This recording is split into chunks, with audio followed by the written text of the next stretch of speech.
Madam Clerk, can you please call the roll?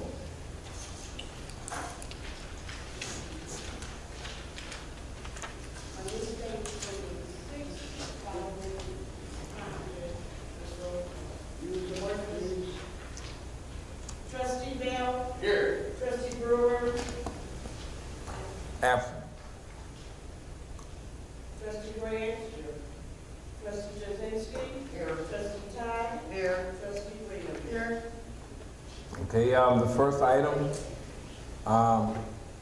is an ordinance that you have in front of you. We've had this one before.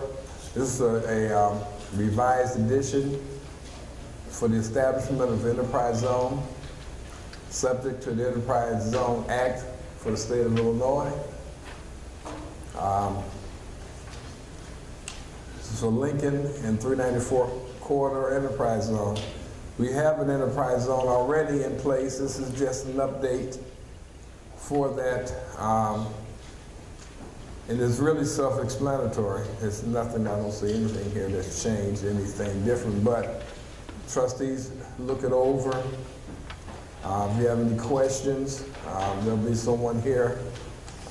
Ms. Tanya will be here during the day.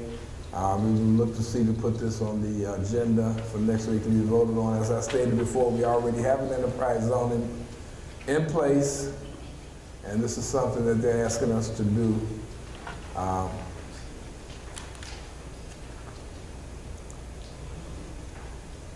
An update.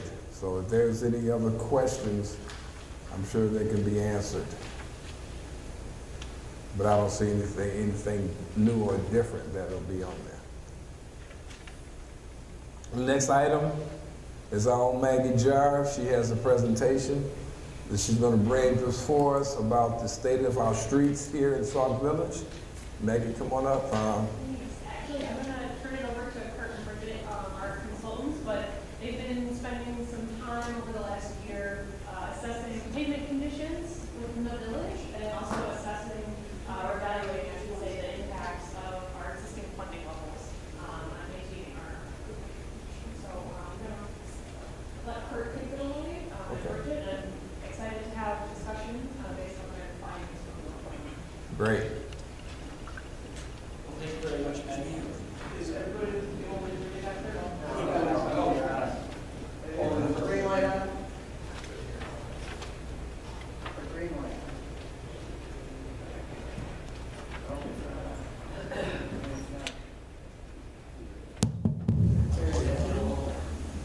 How about now? Excuse me before you get started. Did everyone get a packet? It's going to be for you. Looks like you get your packet last Wednesday.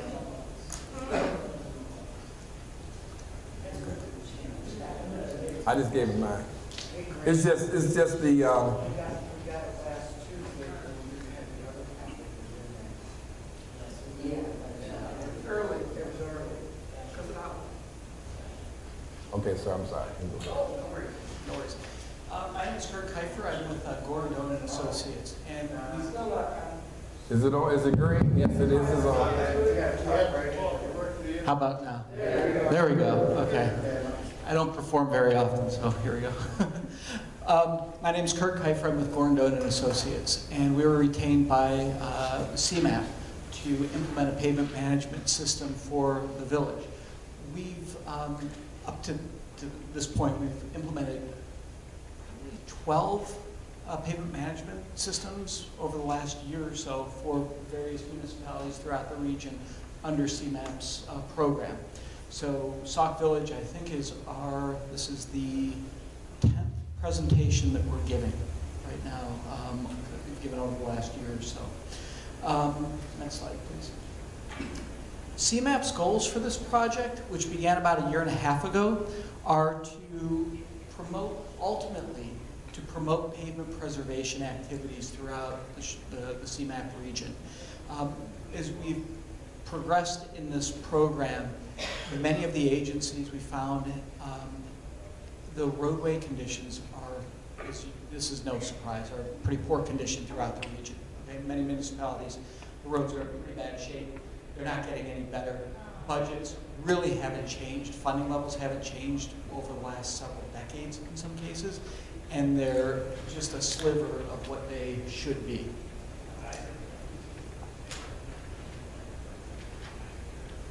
Sorry, a little technical glitch here. 1 second. But you do have the slides in your package. Yes.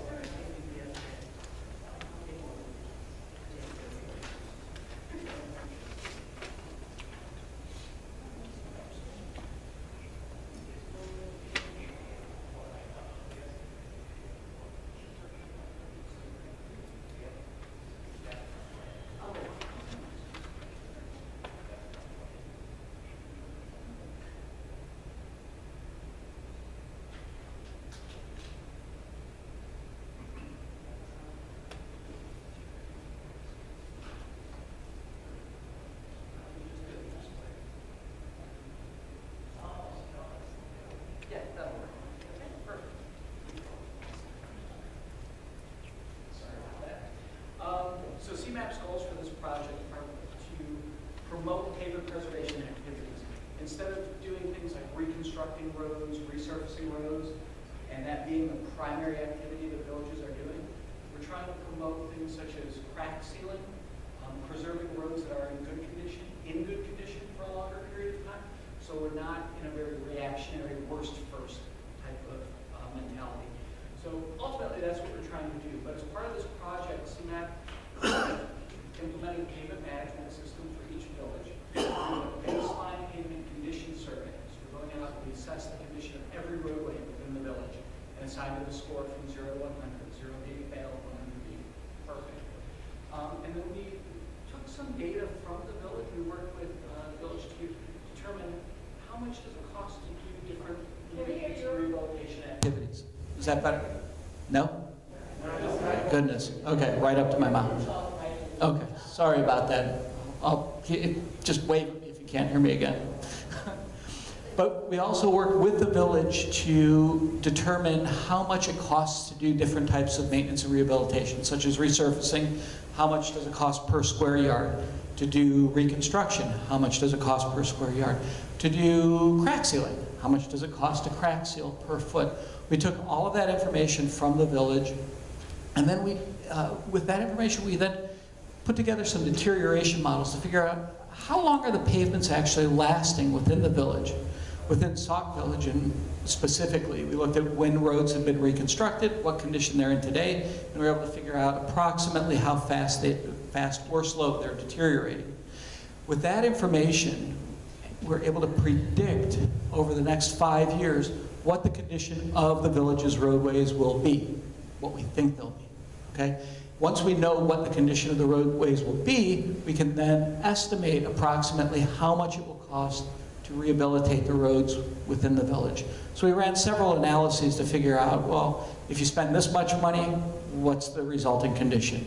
If you'd like to make all the roads good, or raise them all up to good condition, how much is that going to cost? So that was part of the project as well. Next slide, please.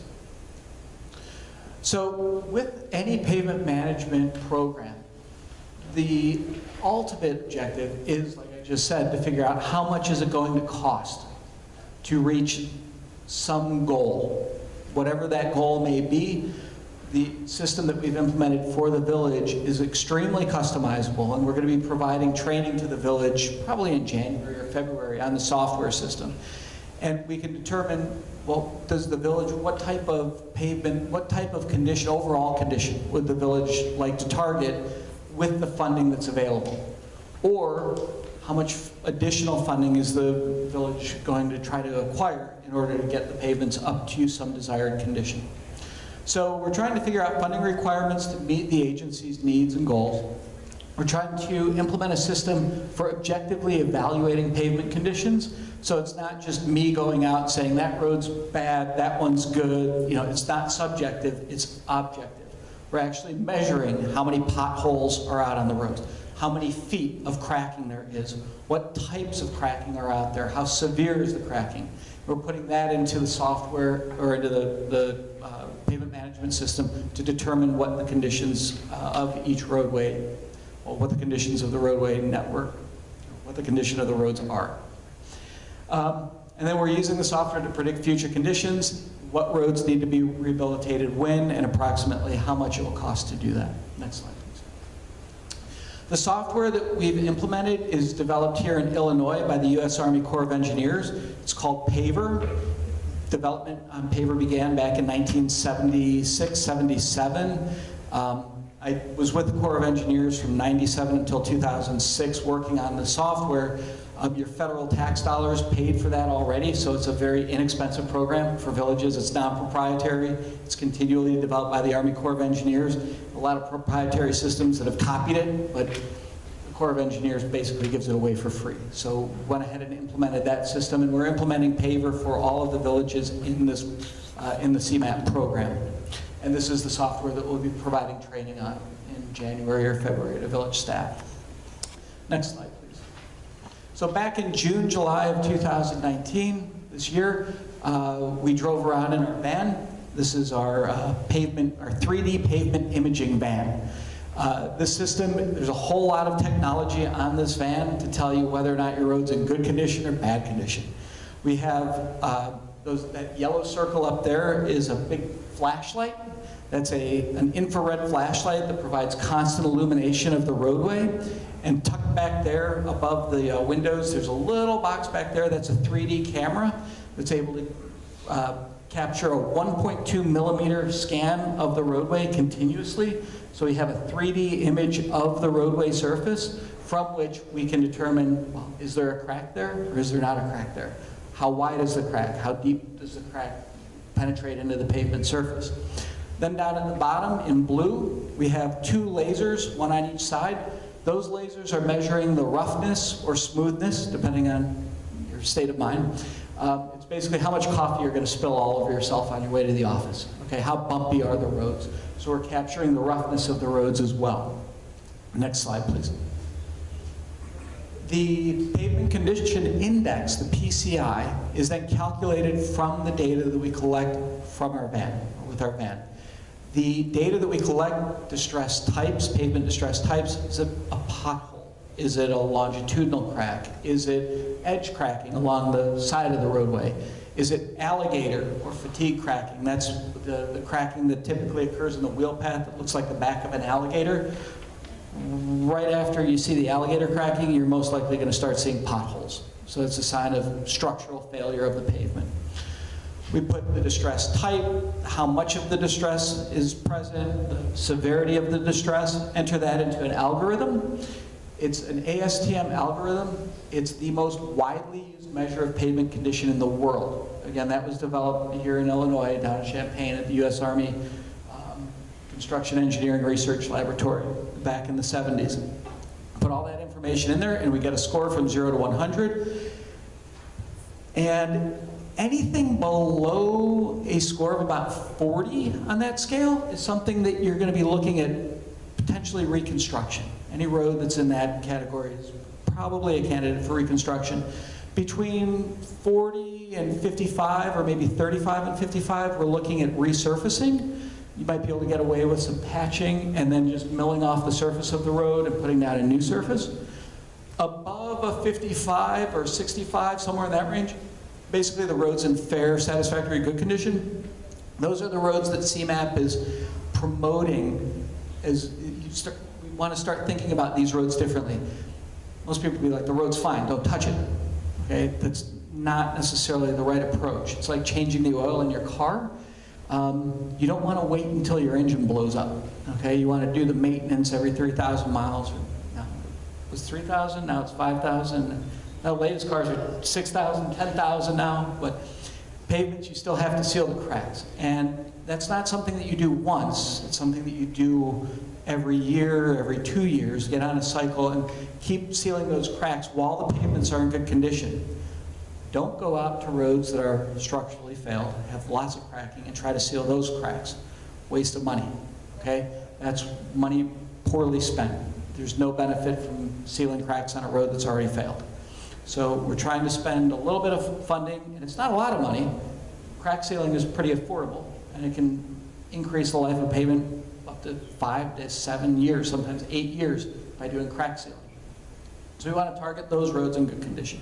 Now, I'm not saying don't address the roads that are failed. You have potholes out there. From a safety perspective, you have to get out there and fill potholes and make sure that it's safe for the traveling public. But think about moving some funding toward those roads that are in good shape. Next slide, please. So here's a graph that basically, in your notes, you'll see this graph. It's basically saying the same thing, or showing the same thing that I just described. Anything that has a condition, any road that has a score above kind of a 60, 65, that's a candidate for preventive maintenance. Anything in that critical PCI region between 50, 65, candidate for resurfacing. Maybe you could get away with some preventive maintenance, but more of a candidate for resurfacing. Below a 50, down in that range, you're looking at, you know, possibly doing reconstruction. It's not, just because of pavement scores, I don't want you guys to necessarily just look at the scores and make decisions only based off the scores. If you have a road that has a low PCI value, but it's relatively smooth, that means that the soil and all the bones of the road, below the road, those might still be good. The foundation of the road might be good, and you might be able to get away with just resurfacing it. So the report, the recommendations in here are high level. These are high level recommendations, but still when you go out and make a final decision, you know, bring in your engineers, take a look at it, and make the best decision for that road. Next slide, please. So we have a few examples of conditions throughout the village. We have Constance Avenue, PCI or a score of 93. This road's in really good shape, okay? You see all that grass growing between the asphalt and the gutter there? Want to kind of get rid of that and seal it up. If you can prevent moisture from getting in between the gutter and the asphalt, especially this time of year, what happens with water when it freezes, it expands. It's the only fluid on Earth that does that, and it just so happens to be everywhere around us, especially on our roads. So keep the surface of the roads sealed and free from, or basically crack free if you can, even along the curb lines there. Next slide, please. Here we have Jeffrey Avenue, PCI of 77. Jeffrey Avenue has a little bit of weathering on the surface, and you see that crack right down the middle of the road? It's a very early stage crack. The road was resurfaced probably within the last 5 years.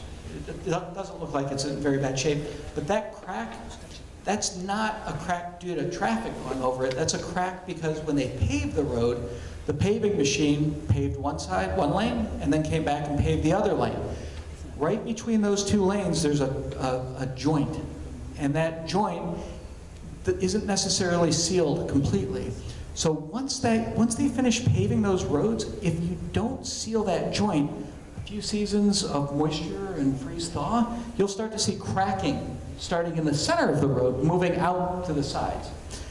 It has nothing to do with truck traffic, anything like that. It's just because the way it was constructed and it wasn't sealed afterwards. So those types of cracks, joints should be sealed. And then any of these transverse cracks that you get, those are still in pretty good shape, so you can seal those up as well. Next slide, please.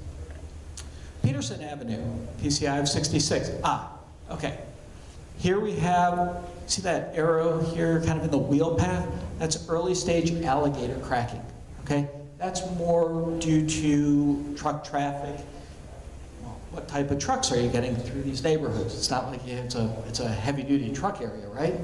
Well, you do get waste management, you get garbage collection, recycling, those types of vehicles, a little bit heavier load. If the pavement's not thick enough to begin with, you'll start to see that fatigue cracking or alligator cracking in the wheel paths. That's an early sign of structural failure of the road. Give that a couple years and you'll see potholes. Okay? But that road's still in good shape. You can do some localized paving, still be pretty good for a while. Next slide, please. Okay, now we're getting into some interesting roads. Here we have Carroll Avenue, PCI of 26. Yeah, it's getting there, okay? Probably this spring you go out, it'll look a lot worse than this. So again, freeze thaw, we have structural failure, cracking in the wheel paths. I don't recommend doing crack sealing on these roads, okay? This is not one for preventive maintenance. This is beyond that. Start looking at resurfacing, most likely reconstruction through there. Next slide, please. All right, here's one that's interesting. This is Carroll Lane, has a PCI of 13. Now, I couldn't tell looking at this. I think that it was paved down the center, or, well, the shoulders are off to the side where cars are parked. I think that, well, 2/3 of the road was done at some point. I don't know which was done which, but the edges are completely failed. We've got massive potholes there. We have fatigue cracking. The center looks a little bit better, but not that much better. Suffice it to say, I don't recommend doing that type of paving where you're just doing the edge, unless the center is in really good shape and you just have some local edge cracking, maybe 2 or 3 feet off the edge, then you can get away with an edge patch and go out, cut that, and remove it. Next slide, please. So where does the village stand overall? Well, we're looking at approximately 29 miles, centerline miles of roads in the village. The average score on a scale of 0 to 100 is 44, okay? So, next slide, please. 44 is kind of below the critical range there, so the majority of the roads are inching into or are already in the category for resurfacing reconstruction, okay? Next slide, please. If we look at the percentage of the roads that are in good, satisfactory, fair condition, we're looking at about 27%. Those are the roads that we're looking at for preservation activities. You have a high percentage of those roads in the poor, very poor and serious condition, small percentage in failed. Those are the most expensive roads to rehabilitate. Okay? There's no way around it. It's reconstruction or resurfacing.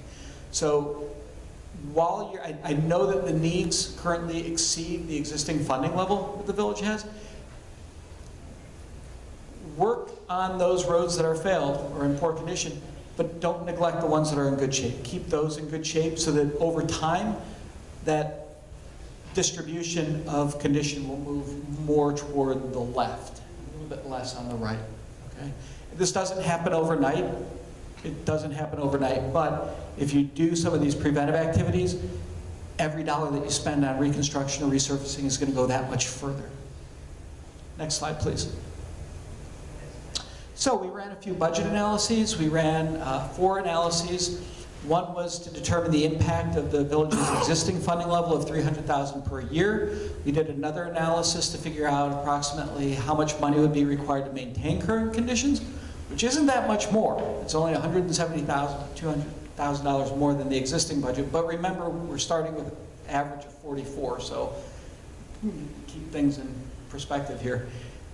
In order to significantly, well, modestly, but not go too crazy, increase the overall condition to 65, we're looking at about $1.8 million per year, and then to get all of the roads over the next 5 years up to PCI above 55, we're looking at 2.9, almost $3 million per year, which is like $15 million over a 5-year period. That's not an insignificant amount of money. Next slide, please. So, given those different funding scenarios, here's what you could expect to see, might expect to see, with the overall distribution of conditions over the next 5 years. That budget of $2.9 million, we're starting at after you spend $2.9 million in 2020, your PCI would jump from 44 all the way up to about a 58, 59, and then accelerate upward toward a PCI about 90, 88, 89 in 2024. Current funding levels, looking at a PCI at the end of 2020 around 44, and then deteriorating slightly down to 40, okay? So we're expecting to see with existing funding, some of those roads that are in fair condition, dropping down into poor condition, and so on and so forth. Next slide, please. All right, here is, for those of you who like accounting, this is one way of looking at the different funding levels in terms of the backlog of work, the unfunded work that needs to take place or that exists after each year of spending. So the first budget, the $2.9 million per year, you spend $2.9 million in 2020. The backlog of resurfacing and reconstruction, all of the work that still needs to be done but hasn't been done, we're looking at $9 million. So that's the green bar on the left there. At the end of the 5-year period, you see that $9 million goes down to 7.4 to 5.1 to 2.5 down to 0. At the end of 5 years, if you're spending the 2.9 million, we're anticipating a backlog of next to 0. Okay? So that's, everything's great. The roads are in good shape. What are you spending money on? Crack sealing. No more resurfacing and reconstruction, not nearly as much as we've been seeing in the past. The current level of funding, the assumed level of about $300,000, we're seeing the backlog increase at the end of 2020 from 11.2 all the way up to about 16.2 million. So, end of 5 years, imagine, well, you know, we have all this work today that needs to be done. 5 years from now, we're going to have that plus another $5 million worth of work that needs to be done. Okay? Next graph, or next table. This chart, I know it's a lot of numbers, but I like to throw it in here because it's a little bit of an accounting, it's a way of looking at this a bit more from a financial perspective. When we think of costs, we typically think of what we're spending. So if we spend $300,000 per year over 5 years, our cost was $1.5 million. Okay? If we spend $2.9 million to eliminate the backlog over 5 years, we spend $14.5 million. Okay, the costs are very different, right? That's a lot more money that we're spending if we do the $2.9 million. However, if we take the cost, our expenditures, and then we add to that the backlog at the end of a 5-year period, and treat the backlog as a cost, and then we take the total amount that we spent over the 5-year period, add that to the outstanding backlog to come up with a total cost, you can see that green highlighted column there shows that the $300,000 per year results in $1.5 million in total expenditures over the 5-year period, and then a $16.3 million backlog. Total cost, 1.5 plus 16.3, puts you at 17.8 million for your total cost, and your PCI value is 40. Backlog elimination, 14.5 million in expenditures, 0 backlog remaining, 14.5 million total cost, which is nearly 3 million less than the 300,000 per year total spending, and your PCI value is at an 88 overall. So when you think about costs, there are many ways of thinking about it, but this is just a slightly different way of thinking about total cost when you factor in what that, if you account for the backlog as a cost to the village. Next slide, please. So, recommendations. Keep what you got that's already in good shape. Implement a crack sealing program, some localized patching. Anything that's been resurfaced or reconstructed within the last couple of years, go out this spring and seal up all the cracks on it. If it's in good shape, seal it up, keep it in good shape. Review the pavement thickness design specification. The village has a lot of roads that are structurally failed. When developers came in over the last 30, 40 years building out different areas within the village, there was no economic incentive for them to put down pavements that were going to last 1,000 years. Okay, they got by with whatever they could get by with just to get the roads in. That doesn't mean just because you have a 2-inch thick roadway out there, doesn't mean you have to replace that with a 2-inch thick roadway. You put down what you think you can get 20, 30 years out of, what's appropriate for the traffic and soil conditions here. So definitely review that design, the thickness design specification. And then of course, since the village has limited funding, I like to just think of it kind of as a, we're all on the same team here. So the funding for rehabilitation, try to get the most benefit, and benefit in my mind is, the roads that are most heavily trafficked, that most residents are driving on, try to target those roads. I know there are always going to be areas where there might be a block or something, and sometimes it seems like it can, for various reasons, that's the most important block in the village, but try to allocate funding toward the roads that are benefiting the most residents. And then, get more money. Increase funding for the rehabilitation projects, if in any way possible. The MFT tax doubled. There should hopefully be some more funding coming from the state. Fingers crossed. We'll see. And then as far as the pavement management program itself is concerned, it's very good to track conditions to see whether or not the work that the village is doing is actually performing the way that the village thinks it should be performing. So do a condition survey. It doesn't have to be every year, but maybe every 3 years max, just to track to see how things are performing over time. And then enters data into the system, update the system, and after the village has had the training on the paver software, we'll be able to implement that and use that as a decision-making tool, help provide some objective basis for decisions that are made. And CMAP has mentioned that, you know, moving forward, villages that do have it up to date are managing their pavements, those types of projects that they're putting forth, there will be some weighting, there might possibly be some weighting on a positive side to submitting projects, if you can justify the need for the project through the pavement management system, if that makes sense. Okay. So finally, last slide, I'd just like to thank the village and CMAP. Maggie has been helping immensely with this project, and her colleague Todd, and the village for providing all the feedback that we've needed throughout this project. Urban GIS has provided all the mapping for this project. They're based up in downtown area. And then AECOM has been providing project management support on this. So with that, any questions? I do have a couple. I saw right now you're saying we're currently spending $300,000 a year. That's our current. And if we were just to go just as a minus $470,000 a year, we would still be basically at the same PCI. That's correct. So basically, to change that, we would have to triple what we spend right now. To get to where we have at least a 68, which is decent, we'd have to triple our spending. That's correct. Right. And now, does CMAP, or do you know of any government that we could probably tap to try to get some of the money? I know that you just say NFT. You know, CDBG is CFP. That's never they decided to go give us some money.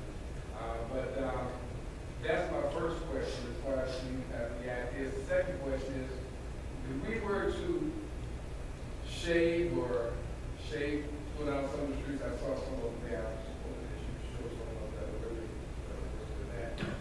We do have a few that are like that. Shade them out. We have a machine that can do that, and then we put our own patch out. Our old elk probably give us 10 years. We did something like that. They shade it down a couple of inches, take the material, and put some little material down, heat it, and then that kind of help us out too. Rather than being able to, because when you reconstruct the street, I mean, you probably are talking $7,000, maybe half mile. Not far out. Yeah. So let me answer your first question regarding funding, additional funding. The CDBG grants, I understand that those can be up and down. Off the top of my head, the village does have some federal, does the village have federal aid routes? Federal aid route. Federal aid routes. 223rd Street. Oh, That gets you the 80, so Oh, about 20. Yeah, she's talking about they're going to help us put the, the sidewalk, and that's going to be federally funded. Okay, I think also if that road is in need of rehabilitation, it could be the 2080 split with that as well on the roadway. So federal aid routes are wonderful if you have them. Okay. Yeah, that's a multiplier there. As far as additional funding is concerned, no, I don't know. I'm not aware of any. Maggie, I don't know if you can help me out on that one. I think that's part of what CMAP is looking to do with this is by having data-driven information, it can start that conversation that needs to happen with other agencies to say, look, I'm not just saying I need more money because my roads are in bad shape. You've got reproducible data. Like when you go out in 3 years, or if you sent somebody out that followed directly after him, they're going to come up with a pretty close to the exact same answer that he has. So I think that's what we're looking for, is something that can help drive some of those decisions. It's not just me saying, I mean, because what you're putting together a plan for us to submit, which is a good thing, but who do we submit it to and let them know exactly what it is that we need? I mean, the need is there. Well, and that's kind of the chicken and the egg thing right now. Right now, you're building that need to show that we've got a need in all of the villages. I mean, we counted up 30-something that we're doing this year. So now when you start proving that there's that need out there, then maybe there's an opportunity to free up some more money. We can't say that today, we know that that's there, but. I mean, because I'm sure you're familiar with the capital bill, right? Okay. And we were allotted some money for infrastructure repair. However, still waiting. And I understand that they want us to put the outlay first and get reimbursed. Well, I don't know when it's coming, so why am I gonna have something done? And that's money taken away from things we need every day, and we don't know when we're gonna get reimbursed. The last time I understand it was like 9 or 10 years ago when they had the capital bill that time, and people only got maybe 25 or 30% of what they were allotted they actually got. So to go out on that type of faith and say, okay, let's spend, we got X amount of money, let's spend half of that, but we're taking it from somewhere, but we're not able to replace it back. Now something else goes lacking. So that's what I was saying. I mean, it sounds good, and that's why I was asking about the second thing as far as shaving, and if we can do that, would that help? There's one other component to the funding thing that I'd just like to point out. Okay. It's also, the funding sources might not be out there enough to have external funding. This might also, the data that CMAP is providing is also there for the village to use internally for whatever might be needed from the village to, kind of move in that direction as well. With respect to shaving off the road, doing it's heater scarification, or well, not heater scarification, it's kind of like a hot patch where you go out and it does a very, it heats up the surface of the road, I think is what you do, you shave it down, you cut it down about 2 inches, and then you put the hot patch on top of it. Right. That's what I've seen that used for effectively is localized patching. So if you have some areas where you do have potholes, you can go out there and do those areas. It's not meant to be a 10-year fix though. It's more of like a 3 to 4 year temporary patch in lieu of going out and doing a full depth patch or something that actually solves the problem. Whenever you're seeing that type of deterioration on the surface, it's not just the surface. Okay. It's underneath. Okay. And so just doing the surface, it's a partial fix. Right. Yeah. It's just aesthetic value. Aesthetic, yeah. And from a safety perspective, that can be important. I mean, you don't want kids going out there roller skating and falling into so you want to keep it safe, but it's not I wouldn't say 10 years on that. Anybody else have any questions? Do you have a copy of the actual, see on slide 2 here, we have actual map of Sauk Village and it shows all the colors on the streets. Do we have that, like a big one somewhere? Yes, that's in the draft report that we submitted, and we're working on, we got comments back, and so we're in the process of finalizing, turning that draft report into a final report, and that will have the condition of every single roadway in it, and then recommendations for what level of rehabilitation is needed for each roadway over the next 5 years, and approximately how much it will cost.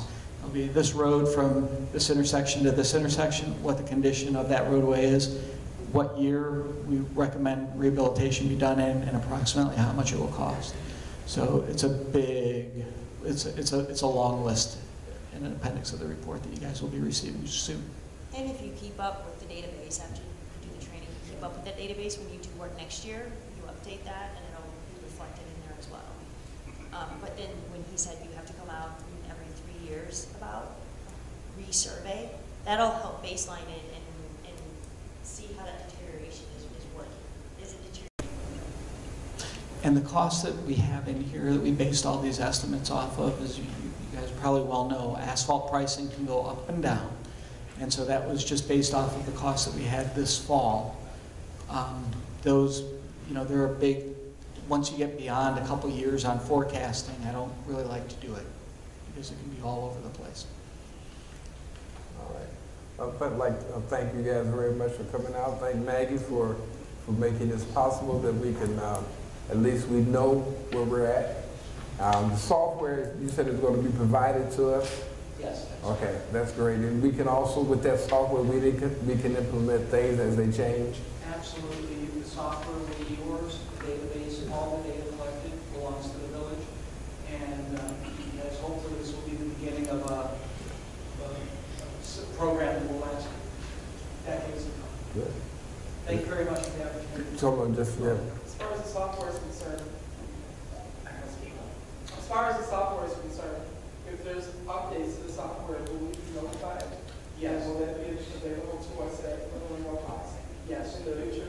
Yeah, the software is, the initial implementation, CMAP is covering the cost, it's about $1,000 for the software. Within that 1 year period, that's a 1 year license, and then recurring cost, I think $600 to $650 a year. All the updates are included in that cost, and it's distributed by, that includes technical support, so we have someone that you can call on the phone, at any time, call 985 Mountain Time. Yeah. They'll pick up. Yeah. Okay. Very good. Thank you. Thank you so much. Thank you, ma'am. The next item, Mr. Finch, annual TIF 2 and 3 parity bond accounting, the abatement letter. Pardon me? Hold on. Oh. Thank you.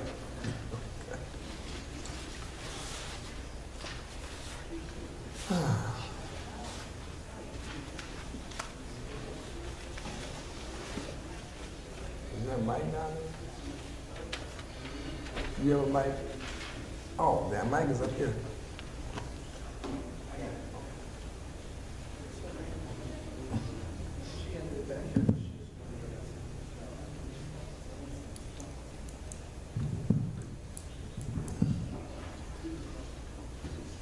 Good evening. All right. It's not going to take too long, but I want to bring to the board and mayor attention. Probably next Tuesday, we're going to ask you guys to vote on the tax levy. So what I put in front of you is the proposed tax levy for FY 2020. But before we pass the tax levy, as you guys are aware, we have to abate some funds that we have. We got that information from Amalgamated Bank, and I just want to give you guys an idea of what bonds we're abating and why we're abating those bonds, and then I get into the tax levy. We're going to abate the 2002B bond. Right now we have an excess to pay that bond in Amalgamated Bank of $400,000, a little bit over $400,000. We just recently refinanced 3 bonds. Those bonds now are called Series 2019 bonds, A, B, and C. Those bonds collectively have approximately $160,000 in excess funds to pay the bond payments. So in all, we're going to get an ordinance to ask to abate the 2002B bond, 2019A, 2019B, and 2019C bond. And basically, the abatement basically is saying those 4 bonds would not be, the taxpayer would not be taxed to pay those bond debt service. So I just want to bring that to your attention before we got into the tax levy. Any questions regarding the abatements before we do the tax levy? None? Okay. All right. What I handed to you guys was the proposed 2020 tax levy.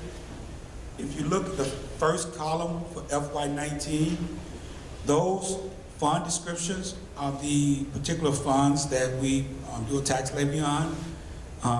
If you look at the bottom, you'll see we got approved for $2,442,261,000 this past tax levy. My proposal for FY20 is going to go up to $2,563,770. What I highlighted in red are the areas that we are increasing significantly, and a lot of that is due to what took place maybe about a month and a half ago with respect to different retirement accounts. As you can see, the second item from the top, I increased the police pension. I also increased the fire pension, and I also increased slightly the RMF retirement account. And then the other two items that I increased a little bit was the liability insurance. As you guys heard a couple days ago, about a month ago, we seem to have an uptick with our workers' comp claims. So that's one reason I increased the liability insurance. And also the unemployment insurance, I increased that just a couple $100 from last year tax levy. So overall, the tax levy proposal is going to increase 4.975%. Now, what typically happens at the county, that's what we're requesting, but the county is going to take anywhere between it's called a CPI, which basically is the inflation rate and what we are allowed to increase without having to go out and get it voted on by the residents. So the 4.975 may or may not happen once the county do all their calculation, but this is the max that we will be tax levying to the residents. Below that, which is totally separate, is the tax levy for the bonds that we have. So the $206,480 in bonds and interest, that amount is for the 2007 bonds that we have currently on our books. That amount is set. It was set when we put the bonds out into the market, so that's already predetermined what that amount is going to be year to year. So I know I kind of went through that quickly, so if you have questions, I can address those now. Any questions on 2020 tax levy? And you're saying you want to have this put on the agenda for next week? If possible, it has to be by Cook County, if I'm not mistaken, the last Tuesday of December. Right. So that will be next week, yes. And I've already sent a copy of the tax levy, the abatement schedule to the attorney, as well as the ordinance. So hopefully he have that back to us before Tuesday. And you want that also on the, we voted on also for the abatement? Yes. Okay. The only thing that has not gone out, and we'll go out this evening before I leave tonight, is the asking this county to capture a 10% loss ratio. Because, like for instance, we're asking for $320,000 for the police pension, but because of the housing market in Sauk Village, we may not be able to collect that in taxes. The county has a mechanism that allows us to capture 10% of what we do not get, and 10% in addition to what we do get based on actual property taxes. So that ordinance should be on the agenda for next Tuesday. Okay, yeah, because we ask for that every year because they give us only a certain amount, so right. we also every year we ask for. Yep. Because basically money you leave on the table you don't ask for. Right. Any other questions? Thank you. Okay, Madam Clerk, I'm sure you. Okay. Thank you.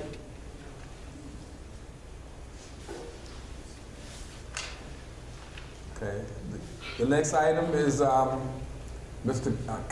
Coney and Associates. He has came in. He wanted to talk to the board about options of cannabis here in the village, and going to go over everything he has to present to you guys. And this is just the start, so I'm sure there will be a lot of questions. So I would suggest you get a pen out and kind of write them down so you don't forget them.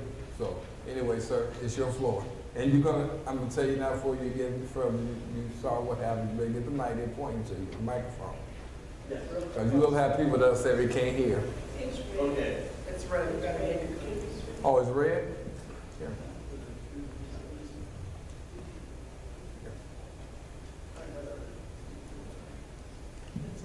I can talk really loud. Yeah, please. Oh, you okay? Okay. My name is John Cooney. I'm an attorney. My office is based out of Downers Grove, Illinois. I do have a hearing problem. You're on my complete deaf side, so if I don't hear questions, sort of stuff. I'm here to talk to you about the adult use cannabis law that was passed this summer. See, I knew that was going to happen. Oh, okay. No, it's not that. Yes, that'd be better. Is that for?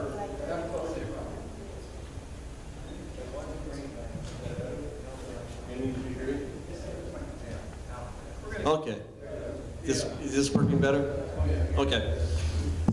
So with the passage of the adult use cannabis legislation, they allowed municipalities and they to make the decision as to 5 different classes of adult use: cultivation centers, craft growers, processors or infusers, transport, and dispensaries.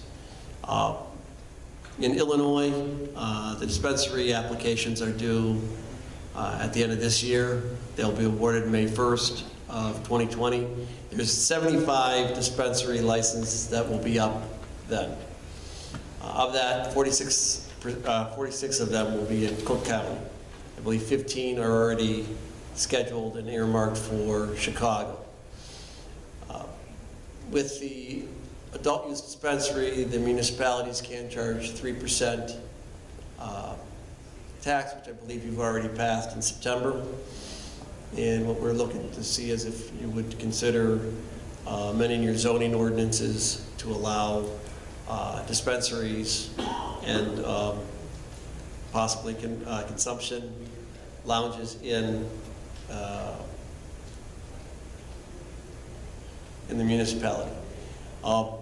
Typically, the ones that I have gone before municipalities before and boards, they have setbacks required for school and daycares by statute, and then you can make your own requirements. I've seen them go from 1,500 feet down to 500 feet. In fact, the one that we were at last week was 500 feet. I've had them put setbacks from 0 in a majority of the municipalities to residential setbacks. The largest one I've seen is 250 foot.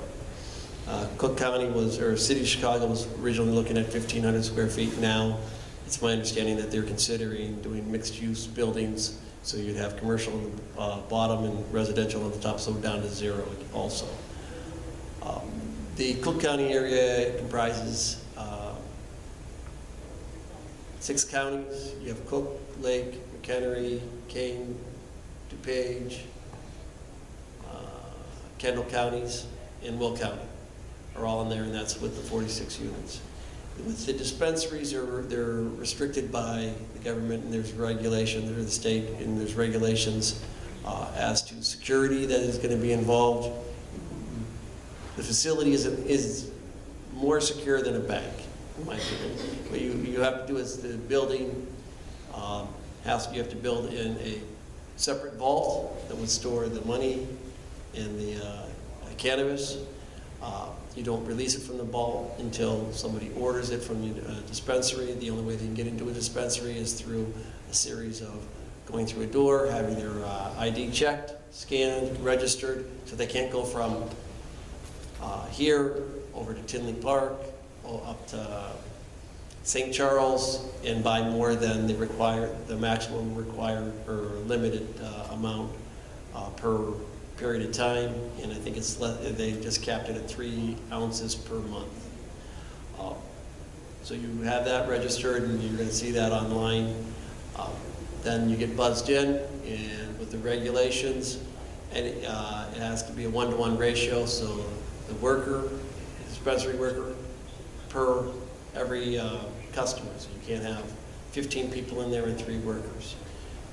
The process, and then you have to purchase it. Goes from the vault to the preparation room, and then it gets, you pay for it, you get your product, and then you have to be buzzed out and let out. In the facilities that we're involved with, they have either a separate drive-in facility where you drive the van, delivering the product and collecting the funds into a separate closed garage system or a gated area. So you'd pull in there, you'd have gates that would lock behind it so they don't get out of the van until the gates are all closed in. The door opens up, they go in that room, they close that door, they check the product, then they go and they move it right directly into the vault, and then they close the door behind there. So there's not any possibility of removal of product at that point in time. In addition, there's redundant cameras, so every square foot of the facility is cambered and is monitored by the state police and can be can be given to the municipality to monitor everything that's going on at the facility. Most of the facilities that I'm involved with in the applications we're working on we're establishing policies as to no loitering outside, no loitering in the general area. Each of the employees have to go through training. They have to know what the cannabis products are, what their concentrations are, and what the uses are for. In addition, all the product that is purchased and grown in the state of Illinois is tested per crop. So they'll be able to tell the level of THC. In fact, the taxes are based on the level of THC. In addition to the security plan that has to be submitted with each application, you have to submit a business plan, how you're going to run the business, how it's going to be structured. And in that, we have a social equity component, and which adds to points, because in order to get a license awarded, you have to meet so many points, and it's a competitive one. They're expecting anywhere 2,000 to 3,000 applications for 75 licenses. And then social equity, that is a 50-point range, and that is 51% of the ownership has to be owned and controlled and voted by a social equity component, which are living in a disproportionately impacted area with a higher level of poverty, or people in the school lunch programs. Somebody who was involved with a prior and has a prior cannabis violation of less than a class 4 felony, 30 grams or less. The typical facility we're looking at is anticipated to generate between $5 and $12 million of revenue per year. At 3% of that coming into the municipality, that can be quite substantial as to assisting in, as the gentleman just testified before me, cracks in the streets or whatever is earmarked for. The reason for 0 setbacks, one of the largest ones that every municipality has raised is, what about the children? How are the children going to be affected? There's no exterior advertisement. You have the name of your facility. It can't be lighted. It can't be backlit, as in neon lights or digital lights. It can be flood, the lights on the sign itself. The municipality gets to regulate where it's going to go, special use, what zones, and in the business hours as well. Typically, I don't think it goes beyond 10 p.m. in any municipality that I've seen thus far. So in this community here, you're close to another state that doesn't allow cannabis sales and consumption. And this would probably drive people over the border to get non-state tax coming into this municipality. Any questions? Anyone have any questions? So this was just a informational, pretty much. This is informational. Ideally, because of the timing of the applications, if action is not taken quickly, chances are you'll miss this first round, because the applications have to be in by January 1. And to put the application, you have to have a security plan. And the security plan goes through the floor plan, ingress and egress, security station, and security officer who has to be registered with the ID FPR as a licensed security, with a licensed security agency. All that has to be submitted with the application. Now, you can do a generic one, but what the common feeling is out there with all these applications being submitted is, if you don't have a location identified with the site plan included, you're going to be moved into this stack over here. If you don't have social equity, you're going to be moved in that stack also. And if you don't have an adequate business plan, you're going to be moved over there. Question, how much is the application fee? And then for the ones who aren't selected to get a license and they did pay the fee, do they get their money back, or? You're going to have to say that. Oh, so how much is the fee for the license? $30,000 if you get the license, the application is approved. You have to file, it's a $5,000 application per area that you're requesting. And so if you get rejected, you get the money back or no? Well, no, No. it goes to the state. It goes to the state. So the state's looking at 3,000 times 5,000, so a nice chunk of change. Yes. You said this is round one, right? Which Round one. We're at the tail end where we're round one. Okay. If there is a round two, when would round two begin? Next year, but they have to determine that there is a need in the area. So if you have another municipality, University Park, Orland Hills, close by, Kankakee, all of those are areas that have already are more advanced in the progress stages than you guys are. With that, you'd have to show that there is a need in the community that's not being met. It's going to be a higher burden, and then it's going to be another. I'm not sure if it's 75 or 110 additional license. Because right now you had 45 medicinal ones who automatically got another one in the same facility, and then they got a freebie to go anywhere in the state. So there's 45, 90, 135 licenses that are already out there. My question was going to be, I think you almost answered it. Is there a territory? In other words, is there a limit or boundary?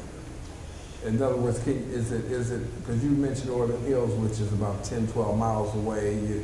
So is there a boundary that they won't open one within a certain proximity? You can't have another, the only limit is 1,500 feet from the next dispensary. Oh. So you could theoretically put 3 dispensaries in.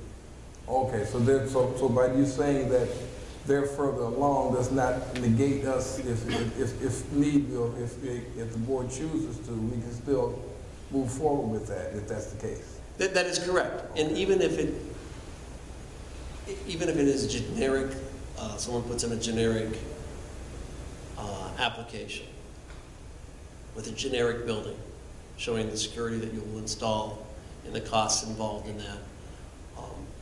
And there's similar structures here, and this gets passed not before middle of this month, but you're in January or February. That is not the death knell, because if they are awarded the license, that's when you have a certain period of time to designate your location. So that can be determined at a later date.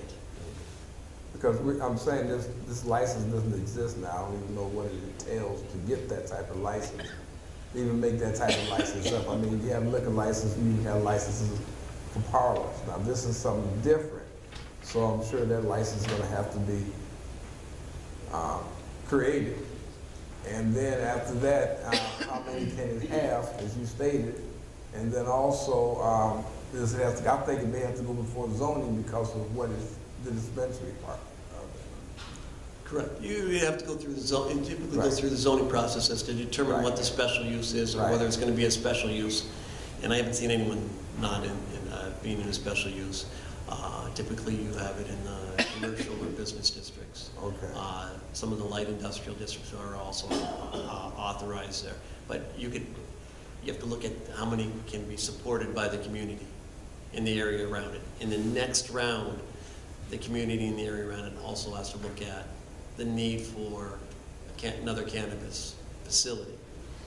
And it's up to the board to approve how many facilities they would allow, and whether you would allow any of the, the grow facility or transport or diffuser or consumption lounge. I So know you one mentioned place down south, there's one that has a consumption lounge adjacent to the Manufacturing. distribution center. Distribution center. And you mentioned so far, I haven't heard you mention the 2 municipalities. So is that the only 2 that you've heard of? Pardon? I only heard you mention 2 facilities. In other words, 2 municipalities, Orland Hills, and I think you said, Some of the other municipalities, we've been up in Zion, Wadsworth, Okay. Rockford, Schaumburg, Des Plaines, Yorkville, St. Charles, and those places, Ottawa. they've applied already, correct? pardon? They've applied. Well, they don't apply. You draft your applications. Okay. It's the individual companies drafting applications to Okay. submit to the municipality, or not the municipality, but to the state to try to get the distribution. The craft growing licenses, the applications aren't going to be out until second week of January, and those aren't going to be awarded until July. So municipalities, like the one I've been involved in, because I own property out in Yorkville, they considered it, and they authorized everything except consumption lounges and full-blown cultivation centers with restrictions on them, setbacks from schools and churches and daycares.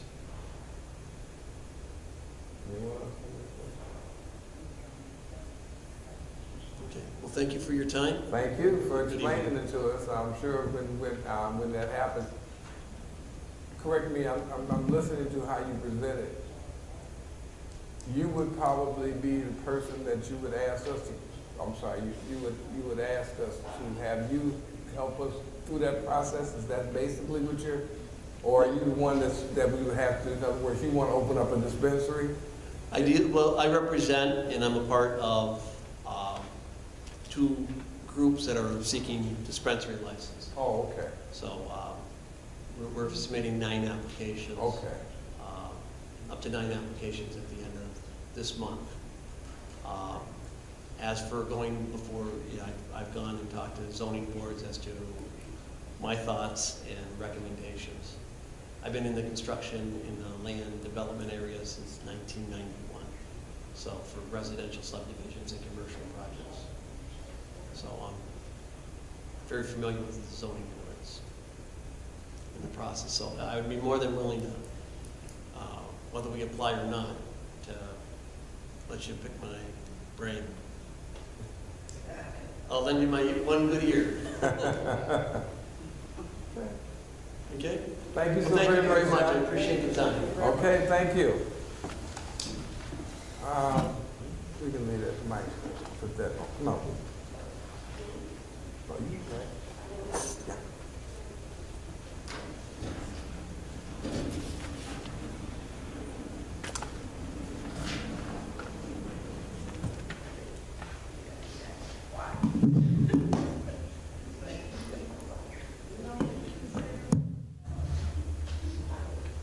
Okay, since this mic, at this time, public comments.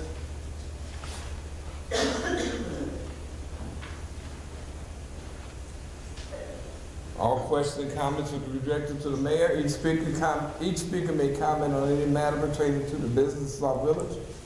Each speaker is allowed 1 opportunity to speak for up to 3 minutes, and may I engage in debate, comment, replies, and rebuttals. I'll answer all questions and comments after the questions or comments have been presented. Please state your name. Ed Schenkel. I'm here to find out what's going on with the idea of the flooding in my backyard and property from, I talked about this before.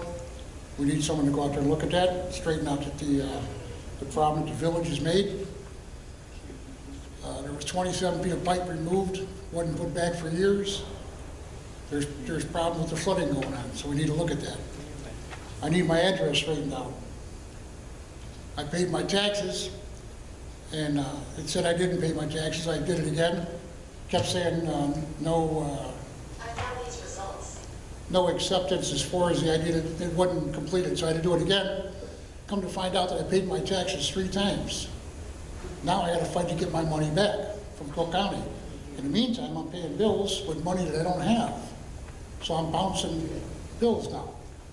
We need to straighten that address out so we get something going with this. There's a duplicate address there. And this has been going on for years. It needs to be addressed. It's even a safety issue. If I'm sitting there needing an ambulance and the ambulance comes to my next door house, he says, I don't need no damn ambulance. The ambulance backs up and leaves while I'm laying there looking for an ambulance. So I need that address straightened out so at least they can come to the right address. That's an issue. So I appreciate it, and get back to me and let me know what's going on.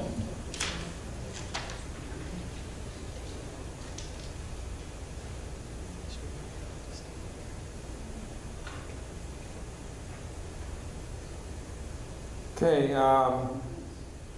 anyone else? Okay. I will pass along the flooding part to Public Works, and as far as the address, I would think the post office would be the primary place to go to, because I don't think we can augment or change an address or whatever. I think it would be the post office. That's the one that they gives you the address, not us. The village doesn't give addresses, the post office does. Renee, So, Renee, sir, we I've still got time. No. We're not going to go back and forth, as is always stated, and you already know that. So I'm just trying to answer the question, and that's why I was waiting to see if there was anyone else, and I didn't see anybody else. So I'm thinking that was the only question. I was trying to give you an answer to the question. And as far as the flooding of your property, I will pass that on to Public Works. I'm sure you have came up before, and I'll tell them again to and I'll tell the village administrator to look at your address and find out what's wrong. And as far as the address itself, the village cannot control. We don't hand out addresses. The post office does. So if the address is wrong, is first of all registered with the post office. We can't change or add your address. We cannot do anything with that as far as the village is concerned. So I would suggest that you go to the post office, probably the one in Chicago Heights, because it's a bigger post office, and let them know your problem. That being said, I'll start with comments from the trustees. Trustee Grant. Thank you, Mr. Mayor. For the streets presentation, I think it was very beneficial. It was good to hear some of that they plan to show us some recommendations. I'm just worried about the funding because, as you know, that's going to be paid for with MFT, and then I think 2-3 weeks ago, Jim or Robertson Engineering presented us, some work they're going to do that's costing MFT money. So it just seems like funding is scarce, and of course we want to put as much money as we can into streets and repairs, but without the help from the capital bill and other sources, it just seems like it's going to be a little tough. And also in regards to the presentation on cannabis, I still think that we should have some kind of public forum meeting for the residents, town hall, or whatever you want to call it, because I mean there's still a lot of questions that need to be answered, and not just in regards to opening up a business and licenses. I mean sometimes it's in regards to how do you test if somebody is driving impaired, things of that nature. So I think he's a great resource, but I'd like to definitely open it up to the residents, and one day we just have a meeting. We can bring some other attorneys in, or whoever are the experts on this subject, so that we can have, at least know what we're talking about going forward. And we know as a board how to move and how to react to what the village needs. And with that being said, that's all I have. Thank you. Trustee Bell. Thank you. December the 17th, 11 a.m. here, safety meeting. The cannabis it's 4 weeks away, and it's like, here, hurry up and rush. That's just the way it seems to me. So first round's going to be a buy, I'm sure. But, we've had this discussion years ago when I was on the zoning board. Where can you put it? Where can you put it? There's the question. You got schools up, school zones, churches are everywhere. You have to be very, very strategic with this. Might have to annex some other land. Many options, but I don't think we should miss the train. That's all I have. Trustee Mtg. Thank you, Mr. Mayor. The Housing Committee will meet next Wednesday, December 11th at 7 o'clock in the boardroom. And I remember working on the marijuana distribution center with the zoning. And I think we probably should get a hold of Elizabeth Shine, because she was the attorney that helped with that. And I believe that we didn't meet the footage requirement. I think they were looking like in the logistics center area. I don't think with Bloom Trail being there that we could put one there. So I think Trustee Grant is correct. I think we should have a town hall meeting to see what the residents want and find out what all the litigation and stuff would be. That concludes what I have. Okay, Trustee Todd. Thank you, Mayor. The Ordinance Review Committee will meet December 9th, this Monday coming up at 6 p.m. here in the Rotunda. And that ends my report. Trustee Williams. Thank you, Mr. Mayor. When I brought up the cannabis issue back in October, I stated then that I think we needed to have a town hall meeting so we could be prepared for any issues that might arise. And this is it. I think, like Trustee Bell said, 4 weeks out, this is not something that we can address right now. But if we want to have a town hall meeting to possibly address for round 2, then we have time to do that. And I'm just wondering if the appointment for the Parks and Recreation is going to go back on the agenda next week, because the Parks and Rec, the person who's going to be in charge of Parks and Rec, because we have the kids coming out of school for Christmas break soon, and we continue to have a liability by not having an employee in the community center. So I'm very concerned about that, and I was just wondering if that appointment will be going back on the agenda next week. And the next Public Events Committee meeting will be on Monday, December 16th at 5 p.m. right here in the Rotunda. Thank you, Mr. Mayor. Okay,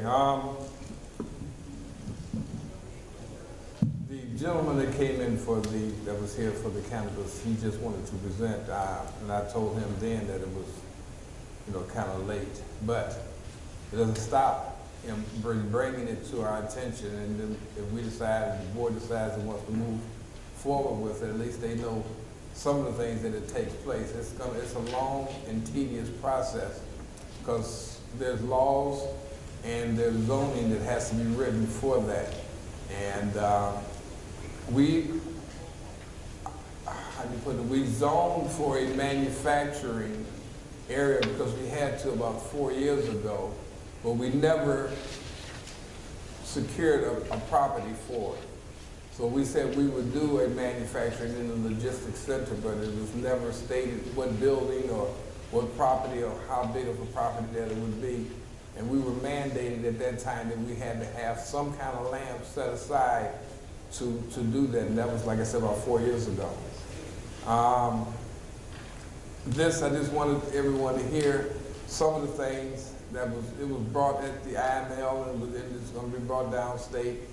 And it's kind of interesting that everything that was talked about, the places that were going to put dispensaries, there was none in the south suburb.